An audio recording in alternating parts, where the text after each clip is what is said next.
नमस्ते बच्चों। कैसे हो आप सभी। हमारा भारत देश त्योहारों का देश है। यहाँ बहुत सारे त्योहार मनाए जाते हैं, जैसे होली, दशहरा, दीपावली, गणेश चतुर्थी, पोंगल। और एक और त्योहार है जो बहुत धूमधाम से मनाया जाता है, वो है ईद। बच्चों, आज का हमारा पाठ इसी त्योहार पर आधारित है। हमारे पाठ का नाम है ईदगाह और इसके लेखक हैं प्रेमचंद। बच्चों, पाठ शुरू करने से पहले हम मुंशी प्रेमचंद के बारे में कुछ जानकारी प्राप्त कर लेते हैं।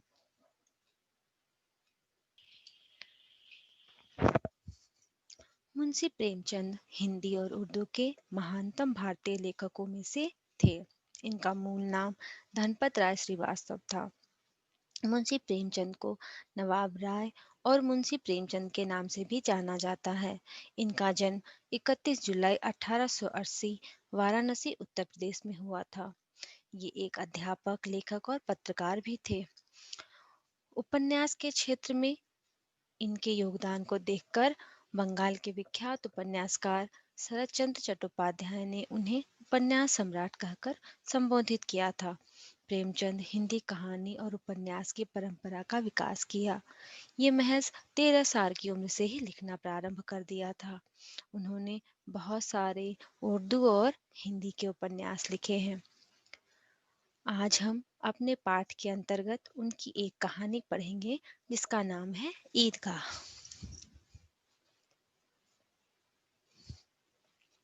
रमजान के पूरे 30 रोजों के बाद आज ईद आई है।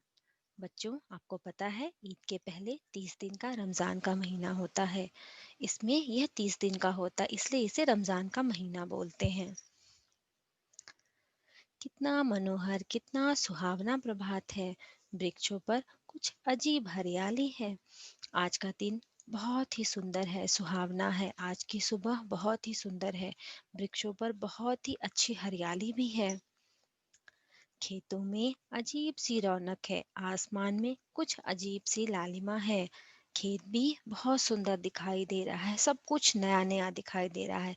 आसमान पूरी तरह से लाल दिखाई दे रहा है। आज का सूर्य देखो, कितना प्यारा, कितना शीतल है। मानो संसार को ईद की बधाई दे रहा हो। आज सूरज भी बहुत प्रसन्न है और वह पूरी दुनिया को खुश होकर ईद की बधाई दे रहा है। गांव में कितनी हलचल है। ईदगाह जाने की तैयारी हो रही है। गांव में बहुत हलचल है। लोग ईदगाह जाने की तैयारी कर रहे हैं। लड़के सबसे ज्यादा प्रसन्न हैं। बार बार जेब से अपना खजाना निकाल कर गिनते हैं। और लड़के तो सबसे ज्यादा प्रसन्न हैं और वे अपनी जेब से खजाना निकाल कर, मतलब उनके पास कुछ पैसे हैं और वो उसे गिनते हैं और खुश होकर फिर वापस रख लेते हैं। गिनने के बाद वो बहुत खुश होते हैं और फिर उसे वापस रख लेते हैं। महमूद गिनता है, 1, 2, 10, 12। जी हाँ, महमूद एक लड़का है, वो गिनता है अपने पैसे को। उसके पास 12 पैसे हैं। मोहसिन के पास 1, 2, 3, 8, 9, 15 पैसे हैं। और मोहसिन के पास कुल कितने पैसे हैं? 15 पैसे। इन्हीं अनगिनत पैसों में अनगिनत चीजें लाएंगे। खिलौने, मिठाइयाँ, बिगुल, गेंद और ना जाने क्या क्या। इनके पास जो पैसे हैं, इन्हीं पैसों से वो जब ईदगाह जाएंगे तो वहां पर वो खिलौने खरीदेंगे, मिठाइयाँ, गेंद और बिगुल। बिगुल मीन्स वो बाजा होता है, उससे साउंड आता है, वो खरीदेंगे। आप पिक्चर में देख सकते हो, ये बिगुल है। और सबसे ज्यादा प्रसन्न हामिद है। हामिद हमारे कहानी का पात्र है, मुख्य पात्र है। यह सबसे ज्यादा प्रसन्न है। हामिद अपनी बूढ़ी दादी अमीना की गोद में सोता है। हामिद के पाँव में जूते नहीं हैं। हामिद एक प्यारा सा बच्चा है। वह अपनी दादी के साथ रहता है और वह अपनी दादी के गोद में ही सोता है। उसके पाँव में जूते नहीं हैं। सिर पर एक पुरानी दुरानी टोपी है, जिसका गोटा काला पड़ गया है, फिर भी वह खुश है। हामिद के सर पर एक पुरानी टोपी है और वह उस टोपी में जो गोटा लगा है, लेसेस लगे हैं, वो भी ब्लैक हो गया है, काला पड़ गया है। लेकिन फिर भी वह खुश है। उसके पास नए कपड़े नहीं हैं। अभागिन अमीना अपनी कोठरी में बैठी रो रही है। आज ईद का दिन है। अमीना बेचारी अपने कमरे में बैठकर, अपने छोटे से घर में बैठकर रो रही है। और वह सोच रही है, आज ईद का दिन है और उसके घर में अन्न का एक दाना तक नहीं है। उसके घर में खाने के लिए कुछ भी नहीं है। आज उसका बेटा आबिद होता तो क्या इसी तरह ईद आती और चली जाती। वह सोच रही है कि अगर उसका बेटा आबिद आज जिंदा होता तो उसके लिए ये ईद कुछ अलग ही होता। आज उसके घर में अन्न का दाना नहीं है, उसे खाने की कमी है। तो क्या उसका बेटा होता तो वो ऐसी जिंदगी जीती नहीं। लेकिन हामिद, उसके अंदर प्रकाश है, बाहर आशा की किरण है। लेकिन हामिद, वो एक छोटा सा बच्चा, वो बहुत खुश रहता है, उसे इन सब चीज़ों से कोई फर्क नहीं पड़ता। उसके अंदर बहुत प्रकाश है और बाहर आशा की किरण है कि उसका उसके साथ कुछ अच्छा ज़रूर होगा। वो कभी अपने होप को नहीं छोड़ता। हामिद भीतर जाकर दादी से कहता है। तभी हामिद घर के अंदर आता है। तुम डरना नहीं अम्मा, मैं सबसे पहले आऊंगा, बिल्कुल ना डरना। हामिद ईदगाह जाने वाला है, इसलिए वह अपनी दादी को कह रहा है कि दादी तुम डरना मत, अम्मा तुम डरना मत, मैं सबसे पहले आ जाऊंगा। ये छोटा सा बच्चा अपनी दादी को दिलासा दे रहा है कि वह अकेले ईदगाह जाकर अच्छे से वापस आ जाएगा। अमीना का दिल कचोट रहा है। गांव के बच्चे अपने माता पिता के साथ जा रहे हैं। बेचारी अमीना दादी, उसके मन में पीड़ा हो रही है, दर्द हो रहा है कि गांव के सारे बच्चे अपने माँ बाप के साथ ईदगाह जाएंगे, पर हामिद अकेला जाएगा। वह सोचती है, हामिद का अमीना के सिवा कौन है, उसे कैसे अकेले मेले में जाने दे। वह सोचती है कि सिर्फ और सिर्फ उस वो है हामिद के लिए, और तो कोई है नहीं उसके पास। उसके मम्मी पापा भी नहीं है और उसे अकेले कैसे जाने दे। जब बच्चों, आपके मम्मी पापा भी आपको कहीं अकेले नहीं जाने देते। अगर वो जाने देंगे तो वो बहुत सोचेंगे अपने मन में कि बच्चों को कैसे अकेला छोड़े। वैसे ही अमीना भी सोच रही थी। उस भीड़ भाड़ में बच्चा कहीं खो ना जाए, 3 कोस चलेगा कैसे। अमीना सोच रही थी कि जब हामिद ईदगाह जाएगा तो बहुत भीड़ होगी। अगर भीड़ में वह बच्चा खो गया तो। और 3 कोस मतलब गांव से ईदगाह की दूरी 3 कोस थी। वो इतनी दूर पैदल कैसे चलेगा। पैर में छाले पड़ जाएंगे। जूते भी तो नहीं है उसके पास। उसके पैर में छाले पड़ जाएंगे। अगर वह बिना जूतों के इतनी दूर चलेगा तो उसके पैरों में दर्द और छाले हो जाएंगे। वह थोड़ी थोड़ी दूर पर उसे गोद में ले लेती। लेकिन यहाँ सेवई कौन पकाएगा। दादी सोच रही है कि अगर वो उसके साथ जाती तो उसे थोड़ी थोड़ी देर में गोद में ले लेती।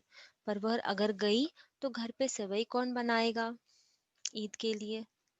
पैसे होते तो लौटते समय सब सामग्री जमा करके झटपट बना लेती। अगर अमीना दादी के पास पैसे होते तो वो ईदगाह से वापस आने वक्त सेवइयां बनाने के लिए सारी सामान ले लेती। पर उनके पास तो पैसे नहीं हैं। यहाँ तो घंटों चीजें जमा करने में लगेंगे। यहाँ घर पे रह के अमीना दादी लोगों से कुछ कुछ चीजें मांग कर घर लाएगी और बनाएगी। इसलिए वो नहीं चाह रही थी कि वो ईदगाह हामिद के साथ जाए। गांव में मेला देखने और बच्चों के साथ हामिद भी जा रहा था। आप बच्चों देख सकते, शहर आ गया। सड़क के दोनों ओर अमीरों के बगीचे हैं। गांव से बच्चों के साथ हामिद भी ईदगाह जा रहा था। तभी शहर आ गया और सड़कों के दोनों किनारे अमीरों के बगीचे हैं। ईदगाह जाने की टोलियां नजर आने लगी, एक से एक भड़कीले वस्त्र पहने हुए। और बहुत सारे लोगों की टोलियां भी नजर आने लगी। लोग नए नए कपड़ों में दिखाई दे रहे थे, चमक धमक भड़कीले कपड़े, रंग बिरंगे कपड़े पहने हुए लोग दिखाई दे रहे थे। सहसा ईदगाह नजर आया। तभी ईदगाह नजर आ गया। इमली के घने वृक्षों की छाया है। वहां पर इमली के घने वृक्षों की छाया है। नीचे पक्का फर्श है जिस पर जाजिम बिछा हुआ है, कितना सुंदर संचालन है। ईदगाह के सामने नीचे पक्का फर्श है, उसके ऊपर जाजिम बिछा हुआ है, कितना सुंदर संचालन है, कितनी सुंदर व्यवस्था है। लाखों सिर एक साथ सजदे में झुक जाते हैं, फिर सबके सब एक साथ खड़े हो जाते हैं। कई बार यही प्रक्रिया होती है। वहां पर लोग नमाज अदा करते हैं और एक साथ झुकते हैं और फिर हाथों को जोड़कर खड़े हो जाते हैं। यह क्रिया भी बार बार दोहराते हैं। नमाज खत्म हो गई, लोग आपस में गले मिल रहे हैं और नमाज खत्म होने के बाद वो एक दूसरे को ईद की बधाई दे रहे हैं, गले मिल रहे हैं। उसके बाद सभी बच्चे मिठाई और खिलौनों की दुकान पर धावा बोलते हैं और हामिद दूर से खड़ा देख रहा है। उसके पास कुल 3 पैसे हैं। सभी बच्चे मिठाइयों और खिलौनों की दुकान के पास दिखाई दे रहे हैं, पर हामिद दूर खड़ा देख रहा है क्योंकि उसके पास सिर्फ 3 पैसे हैं। मोहसिन भिस्ती खरीदता है, नूरे वकील और महमूद सिपाही। हामिद ललचाई हुई आंखों से खिलौने को देख रहा है। मोहसिन भिस्ती खरीदता है, यह पानी धोने का एक मशीन होता है। नूरे वकील, महमूद सिपाही और हामिद ललचाई हुई आंखों से खिलौने को देख रहा है, पर वह कुछ ले नहीं पा रहा। वह चाहता है जरा देर के लिए उन्हें हाथ में ले सकता, फिर सोचता है क्या फायदा, मिट्टी के तो है, गिरे तो चकनाचूर हो जाएंगे। फिर वह सोचता है क्या फायदा, अगर मैं इन खिलौने को छूं और ये मेरे हाथ से छूट जाए तो टूट जाएगा, ये सभी के सभी मिट्टी के तो बने हुए हैं। खिलौने के बाद मिठाइयाँ आती है। किसी ने रबड़ियाँ ली, किसी ने गुलाब जामुन, किसी ने सोन हलवा। खिलौने खरीदने के बाद बच्चे मिठाइयों की दुकान पर गए और वहां पर जाकर उन्होंने रबड़ियाँ खरीदी, सोन हलवा, गुलाब जामुन सब खरीदा। सब सभी ने मजे से खाए। हामिद के पास 3 पैसे थे, पर वह कुछ लेकर नहीं खाता है। बेचारा हामिद, उसके पास सिर्फ 3 पैसे हैं। वह फिर भी कुछ लेकर नहीं खा रहा और वह ललचाई हुई आंखों से सबकी ओर देखता है।